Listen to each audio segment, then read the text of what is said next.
All right, we'll call the meeting to order. Please stand for the Pledge of Allegiance.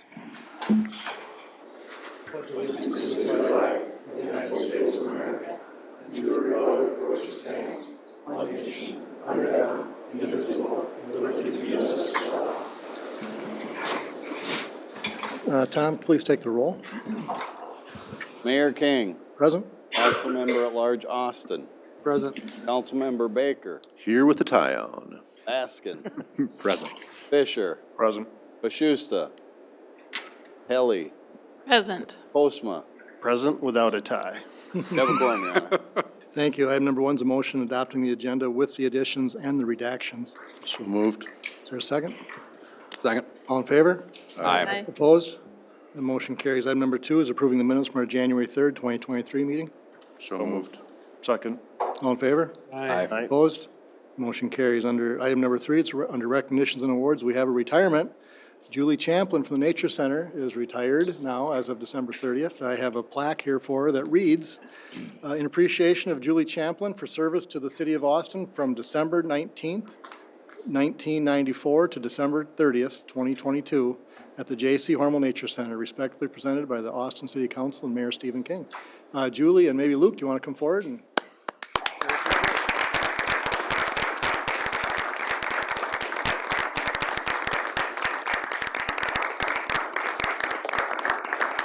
And Luke promised he'd cry, Julie. You heard me talk. He's gonna. So, congratulations on your retirement, Julie. Thank you very much. I just want to thank the city. It's been a privilege and an honor to work for this community through the Nature Center and through the other parts. It really has. I know for Meredith Maloney, who took my job, it's a dream job, but it was a dream job for me too. So thank you very much. I appreciate it. Excellent. Thank you, Julie. Luke, nothing? Luke? Luke. I just want to thank Julie for all of her years of service. The Nature Center wouldn't be what it is without Julie Champlin. She's been there as an employee for a long time, but she was a volunteer before that. And even before it was a nature center, she was running around causing a muck while it was Kingswoods. So she's had her many footprints on the Nature Center over the years.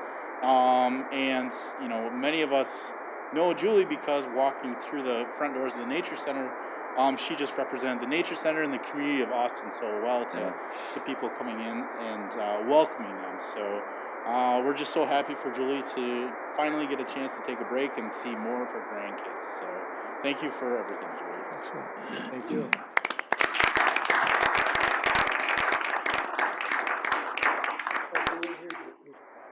Oh. I didn't know there was a plaque. Okay, thank you very much. Thank you. Better and better.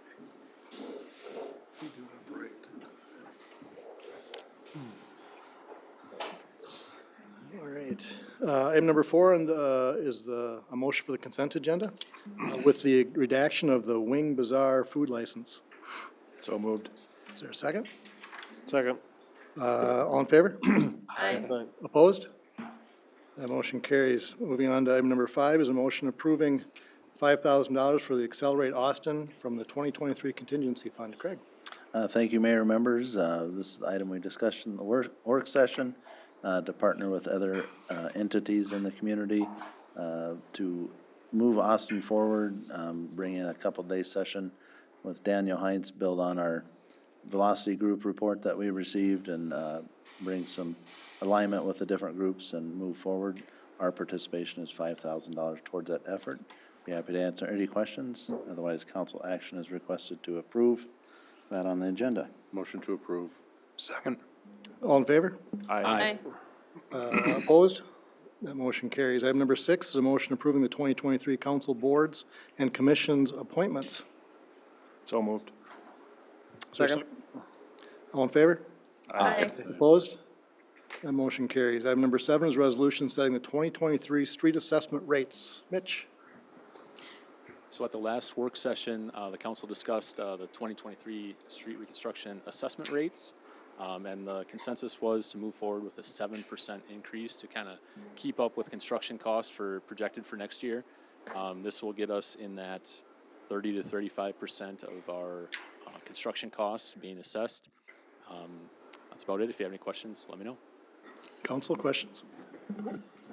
Motion to approve. Is there a second? Second. Tom? Councilmember Baker, Aye. Baskin, Aye. Fisher, Aye. Helly, Aye. Postma, Aye.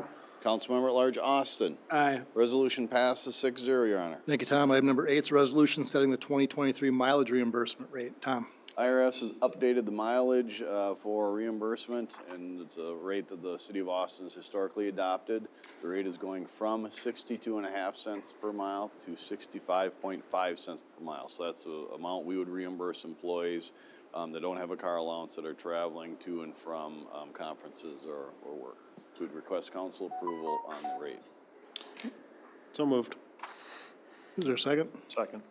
Tom? Councilmember Baker, Aye. Baskin, Aye. Fisher, Aye. Helly, Aye. Postma, Aye.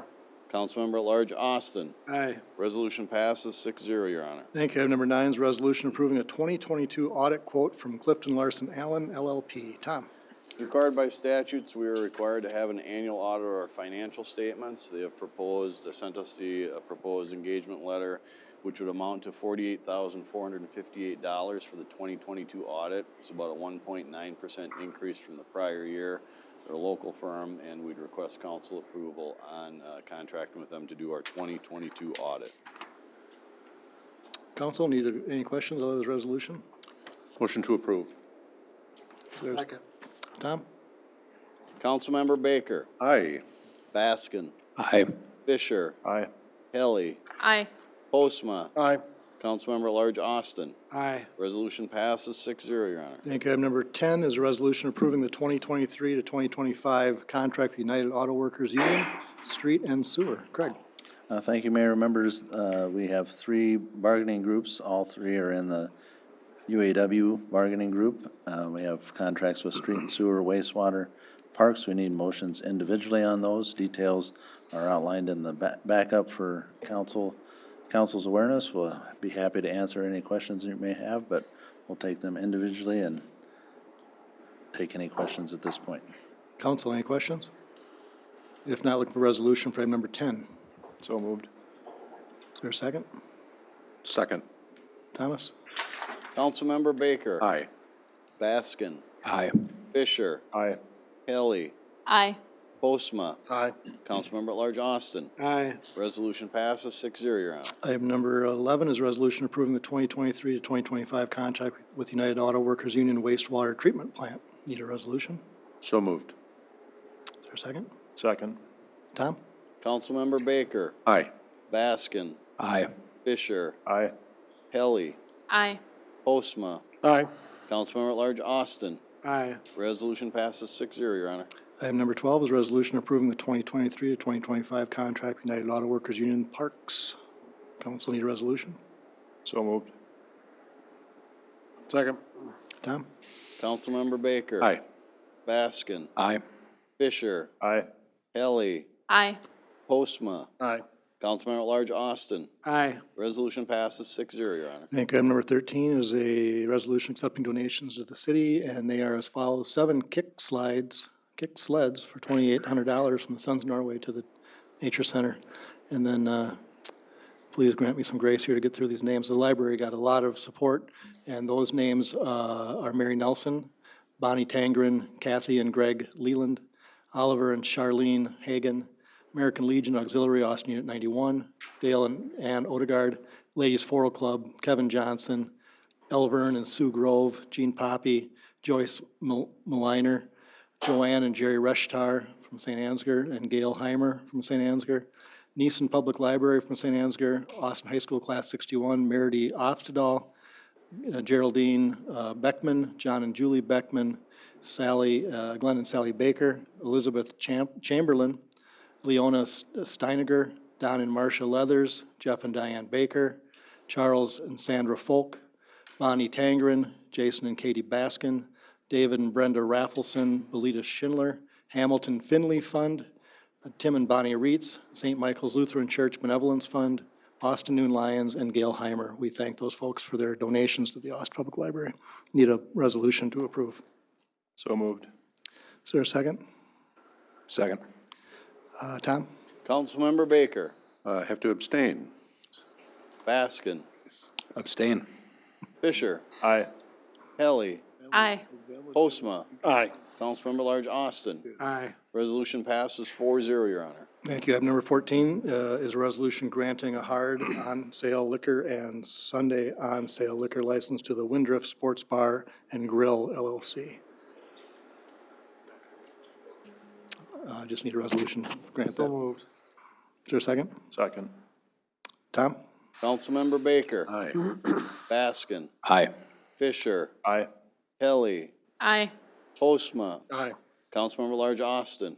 Aye. Resolution passes 6-0, Your Honor. Thank you. Item number 15 is a resolution supporting a bonding bill for the wastewater treatment plant. Craig?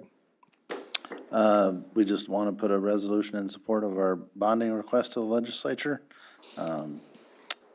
Any questions you have, I'd be happy to answer it. Motion to approve. Second. Tom? Councilmember Baker, Aye. Baskin, Aye. Fisher, Aye. Helly, Aye. Postma, Aye. Councilmember Large Austin. Aye. Resolution passes 6-0, Your Honor. Thanks, Tom. Item number 16 is resolution approving Stantec as the consultant for the implementation of the EPA Brownfield Grant. Holly? Yeah, we were very grateful to receive a $500,000 EPA Brownfields Assessment Grant this year. The grant, I gave you a little bit of background just so the council could get a feel for how some of these opportunities come about. It started really with me going to a planning conference and talking to a consultant about our Oakland Avenue corridor. And then we just, built on that from there. We were granted again the grant in 2021, actually, to be implemented in 2022. And for a 3-year period, continuing until 25. The city has had contracted with Stantec initially to implement to apply for the grant. The city it got an advisory committee together at the beginning of the grant application period. And I just wanted to thank the group that was selected as the advisory committee. I can't remember all of the people that were involved because it was back in 2019. But also wanted to thank Mr. Clark for his enthusiasm and assistance in helping us apply for this grant as well. Really, I mean, sometimes as a staff member, you just need someone to say, yeah, go for it. This sounds like a great idea. And they're not the only consultant that we've discussed possibilities with either. I mean, there's many, and this was just the one that finally came to fruition. So very happy again about that.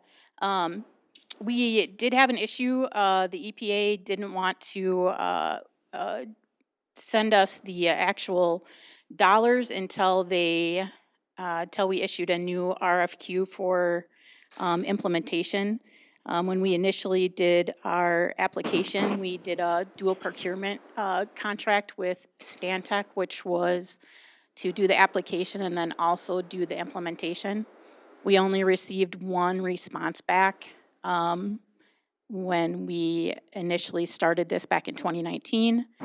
When we got to 2021, the EPA had made that the procurement issue one of their priorities for looking at. I understand that they had the same kind of contingency with about 40 other communities with regard to having the reissuance of the RFQ.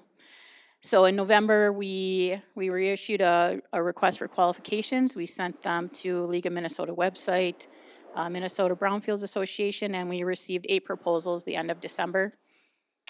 We compared them on price, deliverables, company size, resources, employees, experience with brownfields and grants. Looked at their examples of grant implementation that they provided, and then their disadvantaged business enterprise selection. We narrowed the 8 down to a top 5 and then down to a top 3.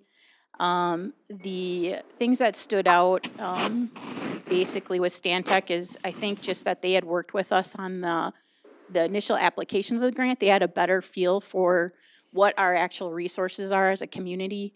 And in their proposal, they were the only consultant that added in things like that would help address some of the resource issues maybe that we might have, like creating a database for the city of all the brownfield grant documents. And then we also looked at who had most recent success specifically with brownfield grants, because we want to keep going and build on our success here. They actually call this, instead of a grant, they call it a cooperative agreement at the EPA, because we will work with an EPA representative throughout the grant period. And I did have a chance to meet with Rosita Clark, who is our grant connection with the EPA, and she went through, you know, a number of opportunities that the EPA has for communities that they work with and opportunities that we may have in the future. So we were looking at, you know, a consultant that has had good success, especially in the recent past. And since 2016, Stantec has prepared 60% of the successful brownfield grants applied for by Minnesota communities. And in fiscal year 2022, assisted clients in securing 51 EPA brownfield grants with a combined value of almost $30 million. And they recognize that we hope to leverage our grant success into the future. So based on their qualifications, the lack of financial investment by the city other than staff time, and our need to address contaminated sites for potential reuse and redevelopment, we recommend that the council approve Stantec's proposal. And there will be more information about this process and how the grant will be implemented when we do a kickoff in probably a month or so. Do you have any questions? Holly, just a quick question. As I read your letter, it seems like the evaluation was very qualitative as opposed to quantitative. How do you measure success in this? And why do we feel that Stantec gives us the best measures of success? Is it? So the quantitative part, or maybe it is qualitative, but we have a work plan that we worked through with the EPA. So that is what is required by the EPA of any consultant that we work with. So that's the basic bare minimum that is required. So that was provided to all of the consultants that applied or provided proposals. So they were all fairly equal on just that basic requirement of what the work plan required. So the next thing we looked at, or I looked at in depth, was the technical descriptions of the work that they provided. And then really, because they were all very qualified, especially the top 3 were very similar, we ended up looking at some smaller things. And from my perspective, I'm looking at which consultant is most supportive to our staff and providing some additional added value type things that weren't in the proposals of the other top 2. So that would be providing a database. So there are consultants that don't necessarily track all of the documents that we have to, that we're required to submit and also keep track of. I mean, the files that we have that I've seen on some of Stephen's projects, like the deed grants that we've had, you know, are enormous. So those are that's one of the things that I considered. I mean, were there some suggestions or, you know, things that you would? I just struggling with how you evaluate whether this is, you know, what's the quantitative measure of success of the program? Yeah, what's the success? Yeah, I mean, mean, to some degree, There's a whole page on measures of success right before the map, yeah, I read that. but this isn't what you would consider measures of success? I'm just curious. What, you know, how do you what's the what is is there a target that we have on how this is successful or not? I'm just Yeah, so that curious. would, so we wouldn't know until we actually implement the grant, basically. So will they get all of the 16 ESA phase ones done? Will they get all of the phase twos done? And that's one thing though that, the EPA will also keep additional tabs on. And then also us as a city will keep tabs on. But I think part of the success is looking at what they've done previously as well. So they've provided examples of projects that they've done, grants that they've applied for, those types of things. So success that they've had, and then they had the most recent successes from what I could tell in their documents that they provided. Thank you. And in the end, Holly, this is gonna, we know some sites that are probably contaminated. We might not know others, but this will get us closer to remediating the land and the soil so it makes these buildings saleable, to move the property along, right? In the end, that, Well, to me, that's a and- big gain. One of the things that'll be really important is in community engagement. We have to get people to agree to do these kinds of Yeah. testing, Yep. and this is a good opportunity for people who maybe are invested in properties that may have some questions about, contamination. We do have a few along Oakland. We have a few maybe in other areas of the community. And of course, we have asbestos and lead in different buildings. So that goes to the reuse piece.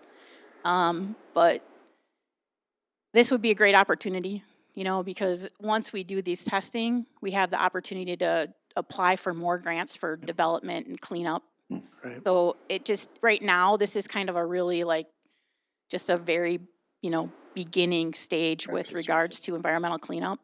Okay. But, yeah, I think it could provide some great opportunities for us with economic development in the future. Sure. All right, thanks, Holly. Thank you. Looking for resolution for item number 16. So moved. Is there a second? Second. Thomas? Councilmember Baker. Aye. Baskin. Aye. Fisher. Aye. Kelly. Aye. Postma. Aye. Councilmember at Large Austin. Aye. Resolution passes 6-0, Your Honor. With the redaction of 17A, we have a motion for 17B for granting the Planning and Zoning Department the power to contract for the removal of junk and/or illegally stored vehicles at the following location: 104 3rd Avenue Southeast, the Rose property. Need a motion? So moved. Is there a second? All in favor? Aye. Aye. Opposed?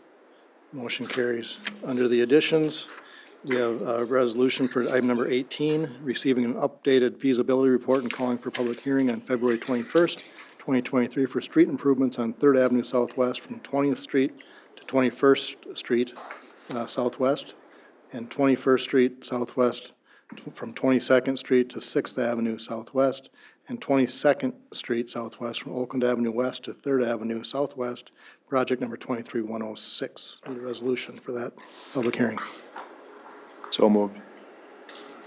Is there a second? Second. Tom? Councilmember Baker. Aye. Baskin. Aye. Fisher. Aye. Kelly. Aye. Postma. Aye. Councilmember at Large Austin. Aye. Resolution passes 6-0, Your Honor. Also in addition is a resolution for item number 19, denying the renewal of a food license for Wing Bazaar LLC. Chief McKeegan? Yes, I'd just like to voice my concerns and recommend against granting this particular license. I do want to note that in late 2022, officers were present at a call at this location and viewed conditions they believe were clearly not sanitary nor consistent with basic food safety regulations.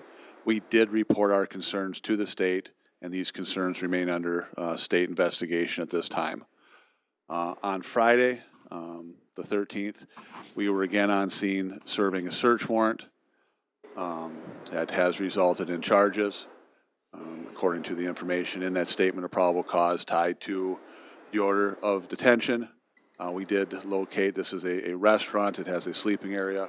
We did locate what we believe to be a baggie of suspected fentanyl next to a bed, working digital scales with white residue located in the restaurant's kitchen drawer, white powdery substance on a plate located in the restaurant kitchen, 4 knotted baggies of white powder located in the restaurant's kitchen drawer, small amount of suspected marijuana located in a cabinet in the restaurant dining area, corner baggie of a white substance located in the back storage area behind the restaurant kitchen, 3 corner baggies of white substance located in the back storage area behind the restaurant kitchen, corner baggie of white substance located in the back storage area behind the restaurant kitchen.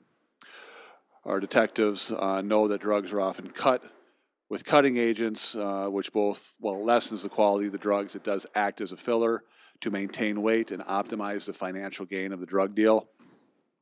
Our officers observed the table where the cutting was being done at was near the flour that was being used to make the chicken sold at this particular restaurant.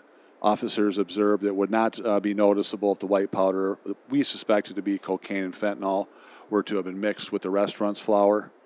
3 of the baggies of white powder located in the kitchen of this restaurant later tested positive for cocaine and weighed 59.2 grams. Due to the inherent dangers associated with fentanyl, the remaining drugs we will not field test for our own safety. Even on a warrant like this, when we suspect fentanyl, we had Mayo Ambulance come and act as a backup in case any of our officers were affected. We will send those to the BCA for further analysis. Obviously, it's very troubling to me that cocaine alone would be in these places where food service is being done, let alone fentanyl, which is incredibly dangerous had it been mixed or gotten in with something that would have been fed or purchased by the public. Austin Code Section 607 does provide that a license holder is responsible for what goes on in the licensed premises, so any conduct on the premises is deemed to be the conduct of the license holder. Austin Code Section 6.03 sub 5 states that the council may, for any reasonable cause, refuse to grant any application. I believe that what I've outlined, especially during the search warrant we served on the 13th and what we observed, would be reasonable grounds to refuse to grant this license due to those cross-contamination issues. And my recommendation would be that in this particular instance, the council not grant this food license to this particular business. Thank you, Chief. Questions, comments, council? If not, looking for resolution for item 19. So moved. Second. Tom? Councilmember Baker. Aye. Baskin. Aye. Fisher. Aye. Kelly. Aye. Postma. Aye. Councilmember at Large Austin. Aye. Resolution passes 6-0, Your Honor. Thank you. Moving on to citizens addressing council. Is there any citizens here that wish to address council? Tim? Please name and address for the record, please, Tim. Tim Sorgine, Austin, Minnesota. Tom. I'm here to ask for the city council to be proactive because of the rapidly acceptance and legalization of cannabis for medical people. The sooner that it is applied in a non-corporate manner so that there's not only just a couple licenses so that we can keep it locally. Just in my case alone, it would save the state at least $2,000 a month. I'm sure I would ask that we reconvene the task force meetings that we've seemed to not had time for or whatever reason. I would ask that we either create a special meeting like I was told that may be available. Then we would have more time to go over some of the finer points that would benefit all of the constituents in this area. I don't think allowing it to go to a corporate level and it's not helpful for the people of Austin. Thank you for your comments, Tim. Appreciate it. Thank you. Moving on to honorary council member comments. George, any comments for us tonight? No, just listen. All right. Thank you. Reports and recommendations. Craig? Yes, talking with Senator Dornick, we're getting close on bill introduction for our wastewater treatment plant. Anticipates in the next day or so. So that's exciting. We have Legislative Action Day on the 25th with Coalition of Greater Minnesota Cities. Thank you to the members that are willing to give of their time to speak with our legislators. Otherwise, that's all I have. Thanks, Craig. Paul? Nothing, Your Honor. Jason? Nothing, Your Honor. Jeff? Nothing, Your Honor. Jeff? Not a thing. Posty? Nothing. Laura? Don't worry, I'll take up all the time. So we approved 3 labor contracts today without really any comment, but I wanted to take a moment and say that as a council member, I do value employees. They're a key resource in our whole city, and I know that a very undramatic routine vote for us is actually the end of a long process that involved a lot of negotiations, a lot of people's time and efforts to come to this balancing point between really being a great employer and taking care of our employees and delivering value for the taxpayer dollar.